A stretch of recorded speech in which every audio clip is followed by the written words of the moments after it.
তোমরা ইতিমধ্যে অনেকেই জেনে গেছো এসআরকে মানে শাহরুখ খানের ডাঙ্কি প্রথম দুদিনে টোটাল বক্স অফিস কালেকশন কত করেছে। আমরা ওয়ার্ল্ড ওয়াইডটাও পেয়ে গেছি, আমরা ইন্ডিয়ার কালেকশনও পেয়ে গেছি, সবটাই তোমরা জানো। আমি এখন এই ভিডিওতে এই বিষয়টা নিয়েও কথা বলবো, কিন্তু যেটা এক্সক্লুসিভলি তোমাদেরকে জানানোর চেষ্টা করব, আমি এটা তোমাদেরকে আপডেট দিচ্ছি, ধরে নাও সন্ধ্যে 6:30 পর্যন্ত আপডেট দিচ্ছি। ইন্ডিয়া থেকে এখনও পর্যন্ত ডাঙ্কি তার ডে 3-তে কত টাকার ব্যবসা করতে পেরেছে সেটা কিন্তু এই ভিডিওতে বলে দেবো তোমাদের। So let's start the video. নমস্কার বন্ধুরা, আমি পৌশালী। তোমাদের সবার কাছে একটাই অনুরোধ, যদি ভিডিওটা তোমাদের ভালো লেগে থাকে তাহলে একটু শেয়ার করে দিও তোমাদের বন্ধুদের সঙ্গে, এবং তোমরা ডাঙ্কি দেখেছো, তোমাদের কার কেমন লাগলো সেটাও কমেন্ট করে কিন্তু জানাতে কেউ ভুলো না। প্রথমেই আমরা আসি যে টোটাল ডে 1 এবং ডে 2 মিলিয়ে ডাঙ্কির বক্স অফিস কালেকশন কত কী হয়েছে।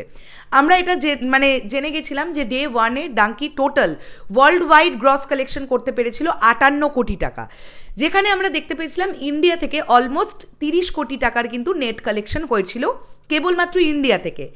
ডে 2-তে প্রথম দিনের থেকে কালেকশন কিছুটা হলেও কমে, কিন্তু যেটা আমরা জানতে পারছি ডে 2-তে ওয়ার্ল্ড ওয়াইড এই ছবিটা কালেকশন করতে পেরেছে 45 কোটি টাকা।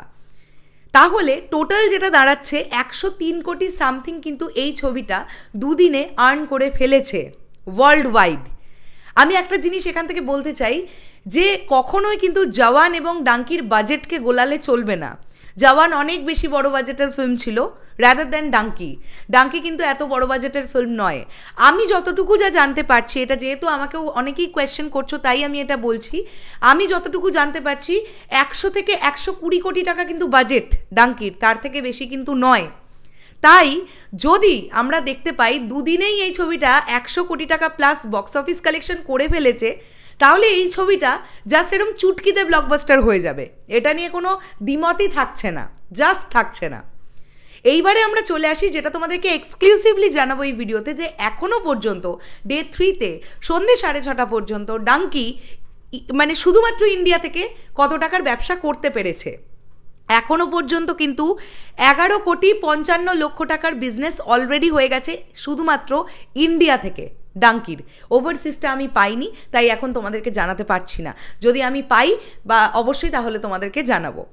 আমি তোমাদেরকে আজকে সকালেই একটা ভিডিও বানিয়ে বলেছিলাম যে আজকেও মোটামুটি ডাঙ্কির কালেকশন ইন্ডিয়া থেকে মোটামুটি ওই 25-28 কোটির মধ্যেই থাকবে, এটা আমি তোমাদেরকে বলেছিলাম। কিন্তু এখন যেভাবে যাচ্ছে এখন মনে হচ্ছে মোটামুটি 20-22 কোটির মধ্যে থাকবে আজকে ইন্ডিয়ার নেট কালেকশন ডে 3-তে। কিন্তু এটা কিন্তু আগামীকাল জাম্প নেবে ডেফিনেটলি।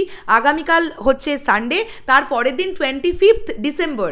তো অবশ্যই আগামী দুদিন এই ছবিটা এই যে ব্যবসাটা করছে তার থেকে অনেকটা বেশি ব্যবসা করতে পারবে, এমনটা আমরা সকলে আশা রাখছি। ঠিক আছে, তো দেখা যাক কীরকম কী হয়। আর অ্যাডভান্স বুকিং রিপোর্ট যদি জানতে পারি ডে 4-এর অর্থাৎ আগামীকালের, ডেফিনেটলি তোমাদেরকে জানাতে আসছি কিছুক্ষণের মধ্যে। এই ছিল এখনকার ভিডিও। তোমাদের কি বক্তব্য এন্টায়ার বিষয়টাকে নিয়ে কমেন্ট করে জানাতে পারো। দেখা হচ্ছে আবার খুব শিগগিরই। তাহলে এখনের জন্য টাটা। আর চলে যাওয়ার আগে একটা কমেন্ট করি মানে একটা বিষয় বলি তোমাদের কমেন্টের জন্যে। আমি দেখছি এসআরকে নিয়ে যখন ভিডিও বানাচ্ছি তখন প্রভাসজির বেশ কিছু ফ্যানেরা কমেন্ট করছো, আবার যখন সালার নিয়ে ভিডিও বানাচ্ছি সেখানে কিছু এসআরকের ফ্যানেরা কমেন্ট করছো। বেসিক্যালি দুটো ছবির বিরোধিতা করছো দুটো দলের লোকজন, মানে ফ্যানেরা। একটা জিনিস মাথায় রেখো, দুটোই আমাদের ইন্ডিয়ান ফিল্ম, তাই খুব বেশি ফারাক করার দরকার নেই নর্থ ইন্ডিয়া সাউথ ইন্ডিয়া। আমাদের দেশের ছবি কিন্তু এগোচ্ছে, এটা মাথায় রাখলে আমার মনে হয় বিষয়টা আরও অনেক বেশি সহজ হয়ে যাবে।